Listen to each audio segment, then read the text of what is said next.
Oh boy. I bet I know what you're thinking. What the heck are you doing opening these packs? And that's a really good question. Let me tell you. Fallen Empires and Homelands, man. Two of the worst sets in MTG history, from a value standpoint and playability standpoint. It's pretty pitiful. There are some diamonds in the rough, though. Up in Homelands, we have a didgeridoo. We're hoping to pull a $30 reserve list didgeridoo. That would actually make my week if we did that. Or a Koskin Falls. Then you got Baron Senger, Wall of Kelp, Merchant Scroll. I'm surprised. Wow, Merchant Scroll is already up to $6. That's nuts. I remember when it was like a 50-cent card. Willow Priestess, Anabas Spirit Crafter. Those are all $5 and up. Everything else, $4.50 and less from Homelands. And then we got stuff like Fallen Empires, which basically only has one card, Rainbow Veil. It's around $11 for a minty fresh one. The only other cards, Elvish Farmer and Conch Horn. I think Elvish Farmer might be variation art. I'm not sure. And then Thrall Champion. There's not much value besides that. Craziness. 2 years ago, you probably could have purchased a pack of Fallen Empires for less than probably $3. $4 tops. Homelands, similar case. Now, Homelands is $16.50, market value TCG player. $13.63 Fallen Empires. Oh boy. Let's get to Kraken Captain. This may be I would consider it a lame opening. That's my opinion. What? Can you smell? Oh, yeah, man. Oh, that's the good stuff. All right, let's see what we get out of here. Oh, but it takes me back, though. It takes me back. It really does. There's a salad for you. There's a salad for you. Oh, boy. Big old fungus. I love this art, though. That's a fun time. I love Basil Thrall. Basil Thrall? Whatever. The art on this thing is like something out of a Picasso. You know, like what the heck is going on there? And then we got Brass Claw Orcs doing some things. What else? Oh, Initiates of the Eben Hand. Again, the art, man. It's a whole different era, you know, and puts a big old smile on my face. That girl, man, she's pretty cute. Not bad at all. Cool art, like I said. Tidal Flats. Whoopity-doo from Fallen Empires. Again, we are looking for the Elvish Farmer Rainbow Veil. Conch Horn would be cool. Thrall Champion. All that good stuff. We didn't. Salad? Yeah. Spore Cloud. Oh, the abilities. I'm going to read some of these. Bottomless Vault. I got excited for a second. Comes into play tapped. You may choose not to untap Bottomless Vault during your untap phase, and instead put a storage counter on it. Tap it. Remove any number of storage counters from Bottomless Vault. For each storage counter removed, add a black mana to your mana pool.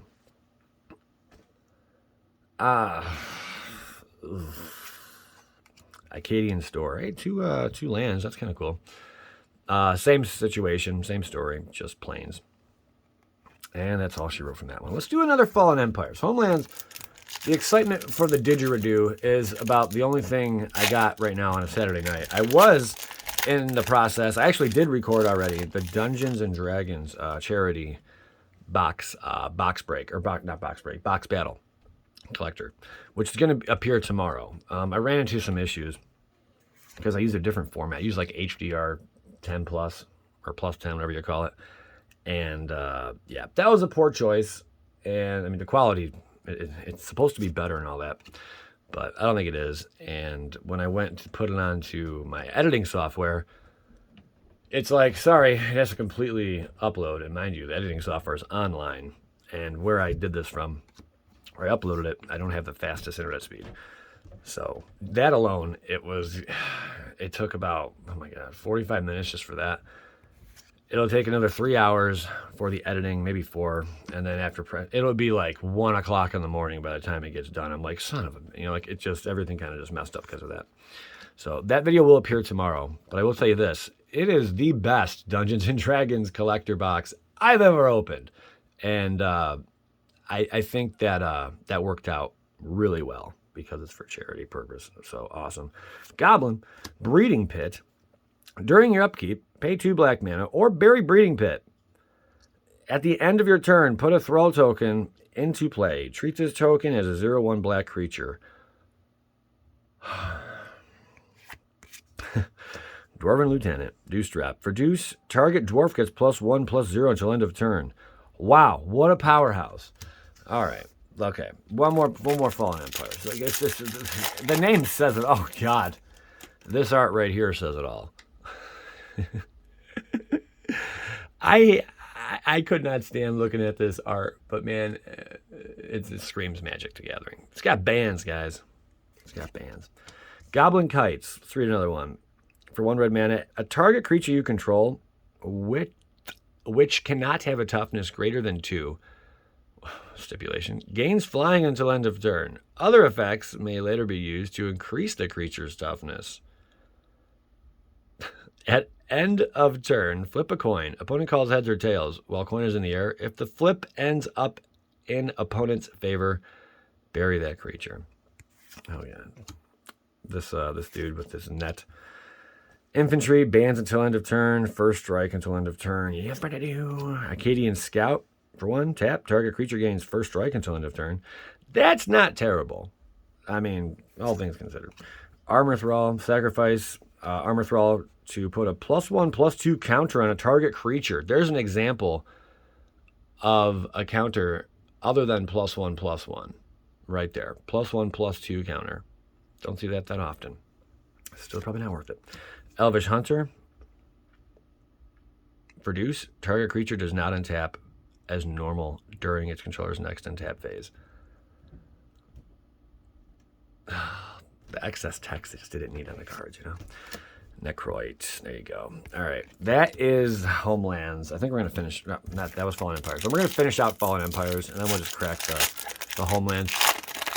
Can we, please, pull a Rainbow Veil? Or the Even Hand. And then they use, like, different art. They had, like, 2 or 3 or 4 variations of artwork. It was really ridiculous. Protection from white. Deuce, +1/+0 until end of turn. For 1 black. First strike until end of turn. Okay. Little pump action. Thorn Thallid. Thallids. Who had a Thallid deck back in the day? Himatorak. That's pretty cool. Another problem with this set. It was printed into Oblivion. There's just so much. That's like the best card in this set. IMO. Combat Medic. Reduce, prevent 1 damage to any player or creature. The cool thing is you can pump that as many times as you want. That's about the only cool thing about that card. Brass Claw. Orcs cannot be assigned to block any creature of power greater than 1. Cabbage. Icadian Javelineers. I always talk crap about this card, and someone always defends it. This card sucks. People are like, man, that was the most competitive deck back in my day. And then we have Dwarven Ruins. Comes into play tapped. Add a red to your mana pool. For Deuce, sacrifice Dwarven Ruins to add 2 red to your mana pool. Now, if this did not come into play tapped, it would be worth something. It'd be a cool card. But the fact that it comes into play tapped, it's Shop Whoopie. Torrent's Chant during your upkeep, pay 1 black. Or bury Torrent's Chant whenever a player puts a force into play. Torrent's Chant deals 3 damage to him or her unless that player puts a -1/-1 counter on a target creature he or she controls. That's really not a terrible card. I've only said like forest and plains or, like more than just the forest, Anyway, we got Homelands. Oh, God. $17 down the drain. Here we go. We got Roots. The Roots. Tap target creature without flying. That creature does not untap during its color's untapped. Why do I always call this Chronicles? I sometimes call it Chronicles. This is Homelands for sure. Broken Visage, whatever, man. Bury target non-artifact attacking creature and put a shadow token into play. Treat this token as a black creature with power and toughness equal to the power and toughness of the attacking creature. Bury shadow token at end of turn. Okay. Leaping Lizard. For Deuce, it gains flying and -0/-1 until end of turn. Stupid. Feast of the Unicorn. Target creature gets +4/+0 permanently. Enchantment Aura. Something. Singer Bats. Whenever a creature is put into the graveyard, the same turn Singer Bats damaged it. Put a +1/+1 counter on Singer Bats. Memory Lapse. Counter target spell. Put that spell on top of its owner's library. Not a bad card. Actually, a really, really good card. Just see a lot of play. Ambush Party. First strike, Ambush Party cannot attack the turn it comes into play on your side. What? Why are we even saying that? What? Let me just explain something. The card's name is Ambush Party. I get that they're sitting there waiting, but an ambush you would think is like you're going to get right to business the second you see your target. I guess maybe that's why it can't attack right away, because it's got to sit there and wait for the people to come along the path so they can whoop that ass. I don't know. Then we got Headstone. Nothing crazy. Remove from the game target card in any graveyard. Draw a card at the beginning of the next turn's upkeep. That's not a terrible card. That's all she wrote. Value-wise, I can add it up right now. You're looking at about $3 total. So we got taken to Pound Town, but I appreciate you guys tuning into this one. Sorry for this video. I was hoping to do something else today, but time, it would have not worked in my favor. So, but I'm going to get that video out for you guys tomorrow, and it's a really good one. You definitely want to tune into it.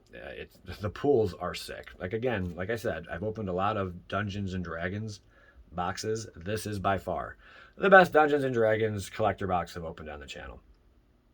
Freaking sweet. If you enjoyed the video, hit the like, all that good stuff. Appreciate you guys tuning in. I'm Joey Moss, Bad Boy MTG. Skadoosh.